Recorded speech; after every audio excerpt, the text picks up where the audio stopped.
मैं समिया महमूद एक काम सी घरेलू औरत हूँ। हम मियाँ बीवी में बहुत मोहब्बत और चाहत थी। महमूद आदत व इतवार के भी सुलझे हुए थे, लेकिन मेरी वही कहानी है जो अक्सर औरतों की होती है।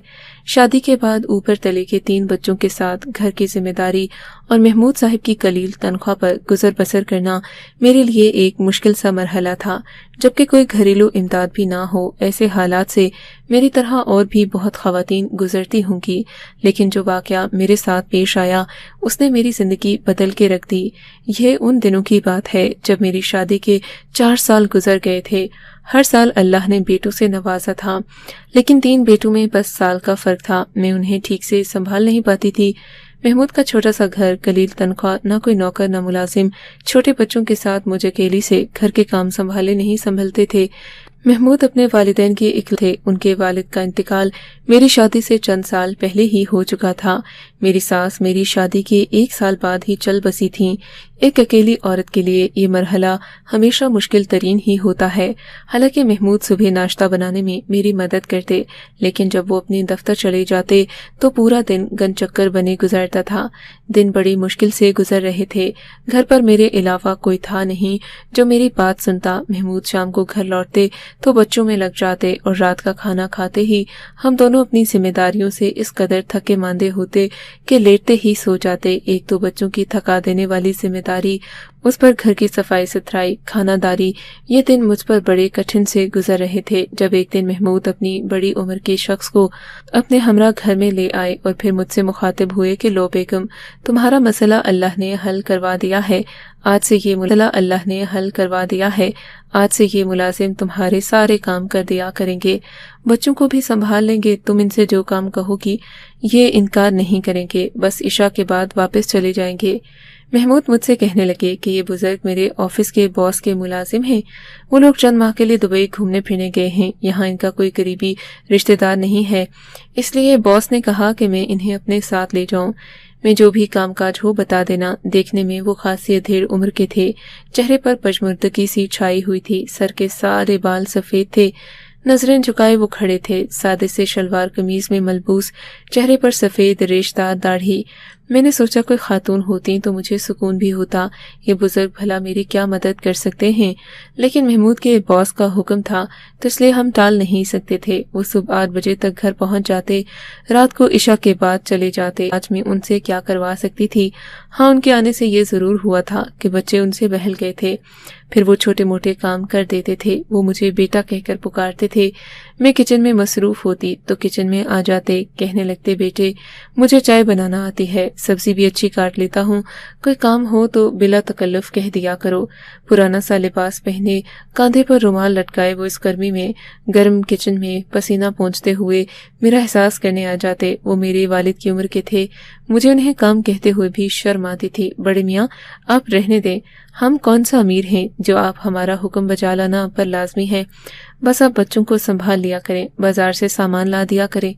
मुझे उनके आ जाने से बड़ी सहूलत सी हो गई थी। बाजार की चीजें मैं उन्हीं से मंगवा लेती थी। बस इशा के अजान होते ही वो वापसी के लिए तैयार खड़े होते। फिर मुझसे इजाजत मांगते, बेटा मैं जाऊं जाएं तो कहते कि 10 रुपए दे दें। पैसे मेरे पास अक्सर होते थे। मैं रोज उन्हें 10 रुपए मांगने पर दे देती। एक बार मैंने उन्हें 100 का नोट दिया कि ये रख लें, लेकिन बड़े मियाँ ने वापस कर दिया। कहने लगे, बेटा सिर्फ 10 रुपए लूंगा। मैंने बहुत कहा कि मैं अपनी खुशी से 100 रुपए दे रही हूँ, लेकिन इन्होंने इनकार कर दिया। कहने लगे, बस 10 रुपए ही लूंगा। मुझे उनकी ये बात कुछ अजीब लगी। 2 माह गुजर गए, इसलिए अब उन बड़े मियाँ से कुछ बेतकल्लुफ़ सी हो गई थी। किचन में जब खाना बना रही होती वो बर्तन धोने लगते, कभी सब्जी बना देते। अब मैं उनकी मौजूदगी में किचन में काम करने लगी थी। वो मुझसे बच्चों के मुतालिक बात कर लेते, कभी सब्जी काटते हुए खाने की तरकीब पूछने लगते। अब मुझे इससे हिचकिचाहट महसूस नहीं होती थी। दोपहर में मैं तीनों बच्चों को सुलाकर किचन में काम करने जाती। वो बड़े मियाँ भी मेरा हाथ पटाने लगते। एक बार मैंने उनसे उनके घर वालों के बारे में पूछा तो एकदम उनके चेहरे की मुस्कुराहट गायब होती। चेहरा मुतगैर सा होने लगा। उसके बाद मुझे गुस्से से देखने लगे। पहली बार मुझे उनसे खौफ सा महसूस हुआ। मैं उनसे नजरें चुरा गई। इन्होंने मुझे कोई जवाब नहीं दिया, बस खामोशी से किचन से बाहर निकल गए। पहले तो मैंने सोचा कि मुझे क्या पड़ी थी कि इनसे इनके घर वालों का पूछती रहूं। बेहतर है अपने काम से काम रखूं। इनका रवैया अगले रोज पहले जैसा था। फिर बातों ही बातों में वो अपने मालिक के किस्से सुनाने लगे, उनके बच्चों का जिक्र करने लगे। बेटा क्या बताऊं, असफंद साहिब आदत के बहुत भले हैं, मेरा बहुत ख्याल रखते हैं। बच्चे भी कभी कभी चिढ़ जाएं तो बदतमीजी कर जाते हैं, वरना तो ठीक से ही बात करते हैं। बड़े मियाँ बेगम साहिबा का कभी आपने जिक्र ही नहीं किया, वो कैसी हैं? मैं किचन में सलाद काटते हुए पूछने लगी। वो भी वहीं बैठे थे। एक ठंडी गहरी सांस ली, फिर कहने लगे, मिजाज की तेज है लेकिन अच्छी ही है, अब क्या करें, नखरा क्या, हमें तो बस काम से गर्ज है। वो लापरवाही दिखाने लगे। बड़े मियाँ असफंद साहिब आपको तनख्वाह क्या देते हैं? मैंने सलाद प्लेट में सजाते हुए पूछा। वो कुछ सानिये मुझे गौर से देखने लगे। चेहरे के तासुरात फिर से बदले थे। इस बार भी इन्होंने जवाब नहीं दिया, बस बात को टाल गए। मैं जरा बच्चों को देख लूं, ये कहकर वो किचन से बाहर निकल गए। एक बार वो बर्तन धो रहे थे, गर्मियां अपने उरूज पर थीं, इसलिए इन्होंने अपनी आस्तीनें ऊपर को चढ़ा ली। मैं वहीं आटा गूंद रही थी जब मेरी नजर इनके हाथ पर पड़े गहरे जख्म पर पड़ी। लग रहा था जैसे बुरी तरह से हाथ जला हो। बड़े मियाँ, ये हाथ कैसे जला है? इतना बड़ा निशान? मेरा देखकर दिल दहला था। वो कुछ गड़बड़ा से गए थे। हाथ से प्लेट भी छूटकर सिंक में गिर गई। वो मेरी गलती थी। इन्होंने जल्दी से अपनी आस्तीनें नीचे की और फिर बर्तन धोने लगे, लेकिन चेहरे पर एक बदहवासी छाई हुई थी। न जाने क्यों मुझे वो कुछ मशकूक से लगने लगे। इशा की आजान होते ही इन्हें बस वापसी की जल्दी होती। कई बार महमूद ने उनसे कहा कि हमारे घर में कमरा मेहमानों के लिए खाली है, आप वहाँ आराम फरमा लिया करें या कुछ देर और रुक जाएं, लेकिन नहीं, वो यूं जल्दबाजी दिखाते जैसे उनका कोई मुंतजिर हो। एक बार खुद ही बातों में वो अपनी बीवी का जिक्र करने लगे। बड़ा ख्याल रखती है वो, नेक वक्त मेरा, जैसे तुम महमूद मियाँ का रखती हो। अल्लाह तुम दोनों की जोड़ी को सलामत रखे, जुग जुग जियो, सदा सलामत रहो। बड़े मियाँ, आपको बड़ी बीबी से बड़ी मोहब्बत है। कभी तो इशा होते ही आपको जाने की जल्दी होती है, वो इंतजार में रहती होंगी। मेरी बात पर एक यासियत सी उनके चेहरे पर छा गई। किसी गहरी सोच में डूबकर बोले, ठीक कहती हो बेटा, मेरे इंतजार में होती है। मैं जरा भी लेट हो जाऊं तो दरवाजे पर फिक्रमंदी से खड़ी राह तकने लगती है। घर जाता हूं तो उसके पास बैठता हूं तो पोते पोतियां आकर गले बैठ जाते हैं। बहुएं आकर सर पर प्यार लेती हैं, पानी का गिलास पेश करती हैं, कहती हैं अब्बा मियाँ खाना गर्म है, कहीं तो लगा दूं, लेकिन एक तुम हो कि खाना खिलाए बगैर जाने नहीं देती। मुझे उसे रोज इनकार करते शर्म आती है। वो मेरे सर पर शफकत से हाथ रखकर सरजनिश करते हुए बोले, जैसे कोई बेटी से लाड में कहता हूँ। फिर रात को बेटा घंटों टांगे दबाता रहता है। मैं कहता हूँ तुम खुद थके मांदे आते हो, फिर मुझे क्यों दबाने बैठ जाते हो? अरे दिन भर यही करता हूँ क्या? महमूद मियाँ और समिया मुझे काम कहाँ करने देते हैं, मेरा बड़ा ख्याल रखते हैं, लेकिन कहता है अब्बा मियाँ जब तक आपकी खिदमत ना कर लूँ मुझे नींद नहीं आती। मैं उनकी बातें सुनकर पुरसुकून सी हुई बैठी थी। बड़ी अच्छी नेक औलाद थी जो इतनी खिदमत गुजार थी। फिर वो नेक वक्त जब तक दिन भर की औरत मुझे ना कह ले उसे कहाँ चैन पड़ता है। बस उसकी बातें ही खत्म नहीं होती कि मेरी आंख लग जाती है, ये कहकर खत्म नहीं होती कि मेरी आंख लग जाती है, ये कहकर वो हंसने लगे। मैं कहता हूँ उम्र गुजर गई जमीला, पर तुम्हारी मोहब्बत अब भी वैसी ही है ना?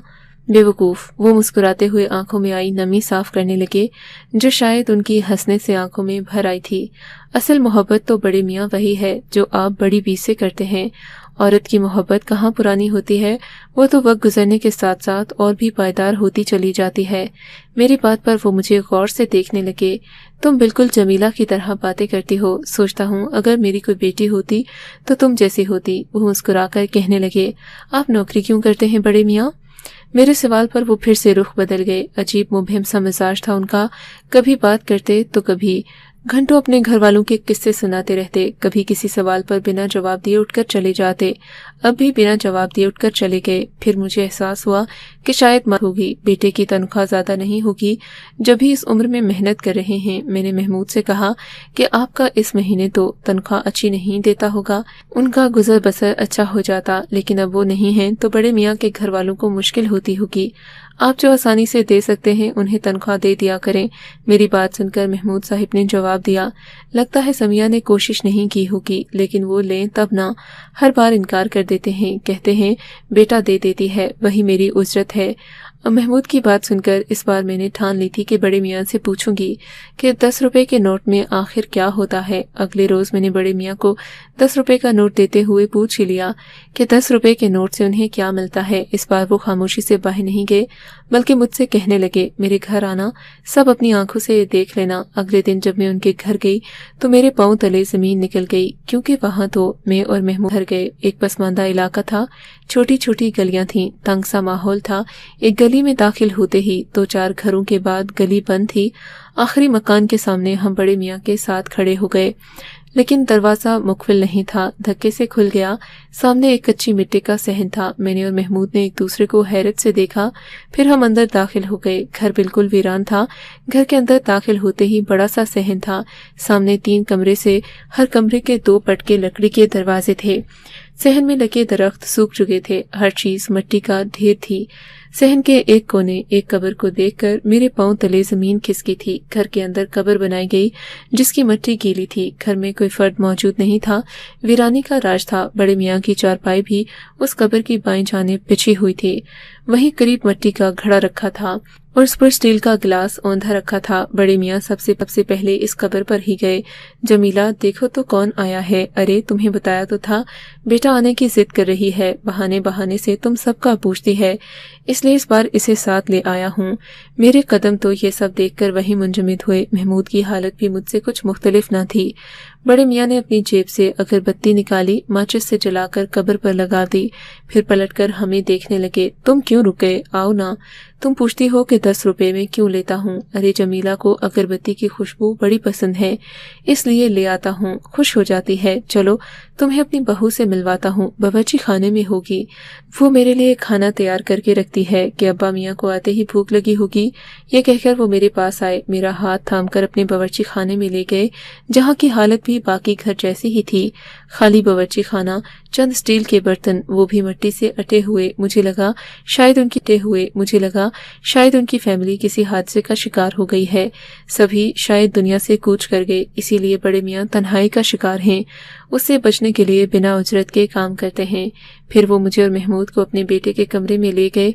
उनके कमरे में कोई नहीं था, लेकिन दीवार पर आविज़ां बड़े फ्रेम में लगी तस्वीर देखकर महमूद अचंभे में आए थे। बेयकीनी से इन्होंने बड़े मियाँ को देखा, फिर तस्वीरें जोड़ी जहाँ बड़े मियाँ अपने बहू बेटों के साथ खड़े मुस्कुरा रहे थे। बेटा जवान 21-22 साल का लग रहा था, बहू 19 साल की थी। महमूद की आंखें फैली हुई थीं। असफन सर, महमूद ने सामने उस नौजवान की तरफ उंगली उठाकर हैरत से कहा। उसके मुंह से ये सुनकर अब मैं शशदर सी रह गई। मैंने आज तक महमूद के बॉस को नहीं देखा था, बस जिक्र ही सुना था। आप सर के वालिद हैं? महमूद की आवाज़ हैरत के मारे नहीं निकल रही थी। बड़े मियाँ की आंखों से आंसू जा रहे। नहीं बेटा, मैं तो उसका मुलाजिम हूँ। अब वो फूट फूट कर रोने लगे। महमूद ने आगे बढ़कर उन्हें अपने साथ लगा लिया। अब वो महमूद के गले लगे रो रहे थे। मेरी आंखें ये सब देखकर पथरा गईं। मेरा घर बर्बाद हो गया है बेटा। मैं तो आज तक ये नहीं समझ पाया कि मेरा कसूर क्या था। मैंने तो हमेशा अपने माँ बाप की खिदमत की, बेटे की अच्छी तरबियत की खातिर, उसे अच्छी तालीम दिलवाने की खातिर खुद पर नींद चैन सब हराम कर दिया। शुरू से मैं रफ़ी साहिब के घर मुलाजिम था। इस वक्त मुझे 10 रुपए उजरत मिलती थी। इससे मेरा घर अच्छा चल रहा था। मेरी ड्यूटी इशा तक ही थी। असफन छोटा था। मेरी बीवी पूरा दिन उसे घर में माँ बाप की खिदमत में गुजार देती।